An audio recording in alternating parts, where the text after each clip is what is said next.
Radio Guyancourt. Radio Guyancourt. La radio du Technocentre. Avec Efo Renault. Alexandre Caron. Laurence Molnick. Bonjour à tous, soyez les bienvenus dans ce nouveau rendez-vous sur Radio Guyancourt. Désormais, nous allons nous retrouver chaque semaine pour aborder des questions qui vous concernent. À mes côtés, Laurent Smolnik. Bonjour Laurent. Bonjour Alexandre, bonjour à tous. Alors Laurent, je rappelle que vous êtes délégué central Efo Renault et secrétaire fédéral.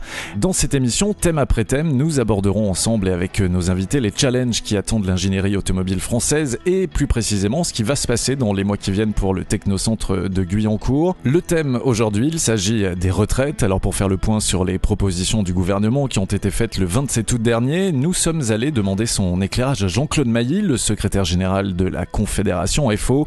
Juste avant d'entendre Jean-Claude Mailly, Laurent, je vous propose d'abord d'écouter ce qu'en pensent ceux qui nous écoutent. Nous sommes allés au Technocentre recueillir vos réactions sur le sujet. Les retraites doivent-elles être réformées? Que pensez-vous des propositions du gouvernement? Voilà les questions que l'on vous a posées. Radio Guyancourt. Radio Guyancourt. Les salariés ont la parole. Quand vous me dites retraite, je pense plutôt à longtemps. Quand? Combien? Que j'espère l'avoir rapidement. C'est l'horizon de notre carrière. C'est quand même un souci quand on a cotisé quand même le nombre d'annuités pour pouvoir partir à la retraite et que le délai est repoussé de gouvernement en gouvernement aujourd'hui. Ayant 41 ans, je me dis, est-ce que j'aurai le droit, moi, à une retraite plus tard? Il faudra travailler un peu plus longtemps pour sûrement avoir beaucoup moins. Je trouve qu'on va travailler presque jusqu'à la mort parce que on repousse le temps pour aller en retraite. Elle doit forcément être réformée dans le sens où on ne peut pas dépenser plus que ce qu'il y a dans les caisses. Je pense que les temps évoluent. Il faut quand même que des gens travaillent pour payer la retraite, c'est bien connu. Réformer, oui, pour que chacun puisse l'adapter à son profil. C'est problématique. On est toujours à la recherche de solutions qu'on n'a pas trouvées jusqu'à maintenant. Tout le monde n'est pas logé à la même enseigne. Il me semble normal que les gens qui ont du travail le plus pénible physiquement partent avant les autres. L'usure du corps sur les travaux difficiles me paraît pas la même chose que quelqu'un qui tient un stylo. Un mot Laurent peut-être sur ce qu'on vient d'entendre? Oui, 2035, ça peut paraître loin. Enfin, moi j'entends aussi une certaine résignation, une impuissance dans certains des propos sur les 43 ans de cotisation.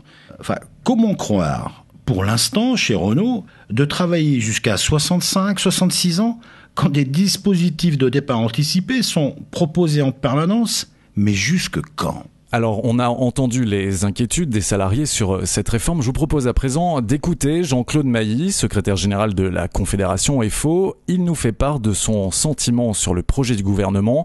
On écoute Jean-Claude Mailly, on en reparle juste après. Radio Guyancourt.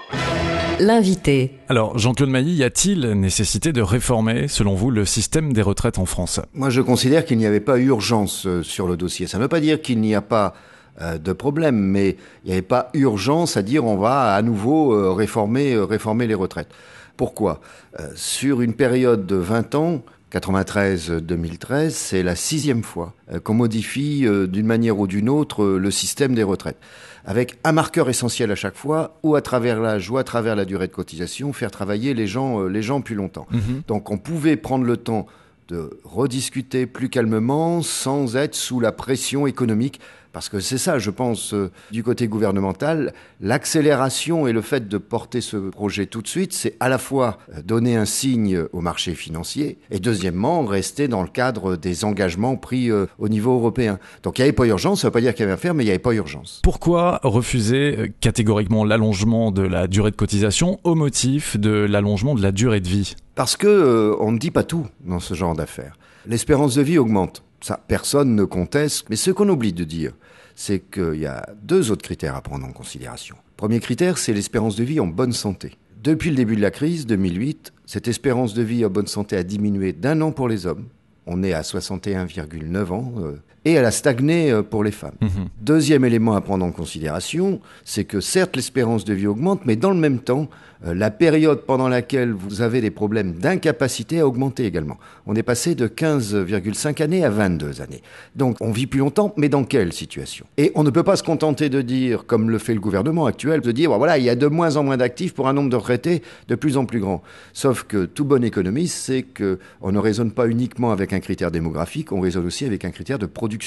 Avec le même nombre de personnes, Aujourd'hui, on produit autant, voire plus. Ça s'appelle les gains de productivité. Donc, on regarde comment on répartit les gains de productivité et la protection sociale est un moyen de les répartir. Quelle est votre position sur le rapprochement des systèmes de retraite des salariés du public et de ceux du privé ?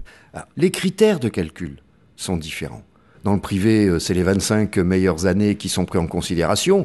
Je rappelle que dans le temps, c'était les 10 meilleures années. Et ça a coûté cher aux salariés du privé, c'est une évidence. Dans le public, c'est les 6 derniers mois de salaire. Mais ce qui explique qu'il y a le même taux de remplacement, c'est que dans la fonction publique, il y a des primes qui sont versées, qui figurent sur la fiche de paye, mais sur lesquelles il n'y a aucune cotisation de versée. Ce qui veut dire que c'est 75% des 6 derniers mois sans les primes. Mais quand on regarde en taux de remplacement, ils arrivent à un taux de remplacement public-privé qui est le même. Donc, quel est l'intérêt de modifier le système ? Sauf à vouloir dire, demain, il faut un seul régime pour tout le monde. Et si on fait un seul régime pour tout le monde, ça risque de ne plus être un régime par répartition. On voit très bien, on mesure très bien les dangers. Vous savez, le Premier ministre lui-même le rappelait lors des concertations sur les retraites aux Pays-Bas, où ils ont un système par capitalisation. Avec la crise et les effondrements boursiers, il y a une année où les retraites ont été diminuées de 25%. Je ne pense pas que ce soit le bon exemple. Une réaction, Laurent, à ce qui vient d'être dit par Jean-Claude Mailly ? Oui, bon, il va de soi que je partage ce qui vient d'être dit par Jean-Claude Mailly. Et je vais donc éviter la répétition. On peut tout de même insister sur un point, car il est très significatif dans notre entreprise. En tant que syndicat, FO Renault est particulièrement sensible à la pression que met la direction depuis de nombreuses années sur les gains de productivité dont parle Jean-Claude. Alors, il est vrai qu'ils sont nécessaires au regard de cette compétition mondiale. Il est tout aussi vrai qu'ils sont obtenus par des efforts sans cesse renouvelés des salariés. Enfin, dans ces conditions, allonger la durée des cotisations fait un peu penser à une double peine pour les équipes du Technocentre, enfin particulièrement les jeunes. On peut entendre « vous allez travailler plus intensément, mais aussi plus longtemps ». Ce qui me paraît de nature à intéresser nos auditeurs, c'est l'action que mène FO chez Renault pour limiter les effets de cette double peine. Alors, la réforme du système de retraite qui est conduite par le gouvernement actuel s'attache à prendre en compte la pénibilité. C'était également l'une de vos revendications, Laurent ? Ah oui, là, c'est une très bonne chose que cette prise en compte de la pénibilité, ça c'est sûr.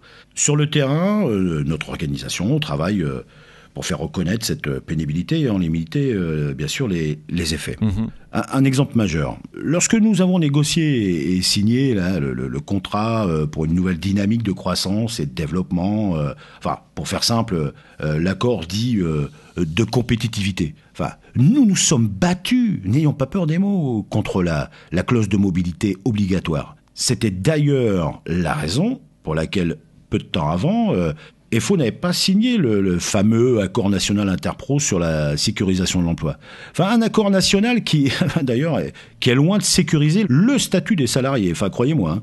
Et bien chez Renault, nous avons gagné et obtenu que la mobilité se fasse uniquement sur la base du volontariat. Alors, on vient de parler de pénibilité, mais il y a un autre aspect que vous souhaitez aussi faire prendre en compte. Il s'agit du stress. On est stressé au Technocentre ? Eh oui, malheureusement, trop.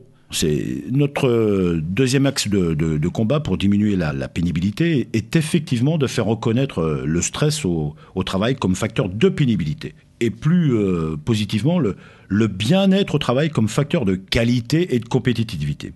S'agissant du projet de réorganisation de la fonction ingénierie, nous avions d'ailleurs interpellé M. Billig avec une question simple. Est-ce que l'organisation que vous voulez mettre en place sera meilleure que l'ancienne sur le plan humain ? Il m'arrive de penser que si FO n'avait pas posé cette question, personne ne l'aurait fait. Ce qui me paraît à la fois indigne sur le plan humain et peu responsable pour ce qui est de la compétitivité de notre entreprise. Radio Guyancourt. La radio du Technocentre. Alors plus précisément concernant Guyancourt, ça donne quoi cette réforme, Laurent ? Alors Alexandre, la moyenne d'âge est de combien sur Guyancourt ? Elle est d'un peu moins de 43 ans, de 42,72 de mémoire.